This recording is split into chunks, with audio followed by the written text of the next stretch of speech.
राजा वीरेंद्र की जादुई लड़ाई। राजा वीरेंद्र और बुरा जादूगर। बहुत समय पहले की बात है।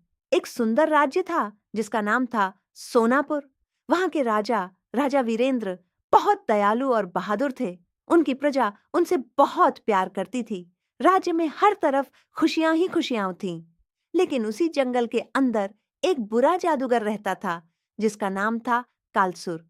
उसे लोगों की खुशियां बिल्कुल पसंद नहीं थीं।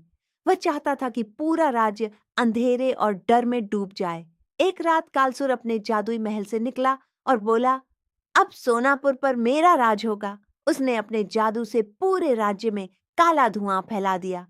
पेड़ सूखने लगे, नदियां काली हो गईं और लोग बीमार पड़ने लगे। सुबह जब राजा वीरेंद्र ने यह देखा तो वे बहुत चिंतित हुए। उन्होंने अपने सैनिकों से कहा, हमें इस मुसीबत का सामना करना होगा। एक बूढ़े साधु ने राजा को बताया, महाराज, इस अंधेरे को सिर्फ जंगल के बीच छिपे हुए सूर्य रत्न से खत्म किया जा सकता है। राजा वीरेंद्र तुरंत अपने घोड़े पर बैठकर जंगल की ओर निकल पड़े। रास्ता बहुत खतरनाक था। वहां बड़े-बड़े सांप, डरावने भेड़ी और जादुई पेड़ थे। लेकिन राजा डरे नहीं। आखिरकार वे एक गुफा तक पहुंचे। गुफा के अंदर चमकता हुआ सूर्य रत्न रखा था। जैसे ही राजा ने रत्न उठाया, कालसुर वहां प्रकट हो गया। वह जोर से हंसा। हाँ हाँ हाँ, तुम मुझे कभी नहीं हरा सकते। कालसुर ने अपने जादू से आग के गोले फेंके, लेकिन राजा वीरेंद्र ने अपनी तलवार और बहादुरी से उनका सामना किया। फिर राजा ने सूर्य रत्न को आसमान की ओर उठाया। अचानक तेज रोशनी चारों तरफ फैल गई।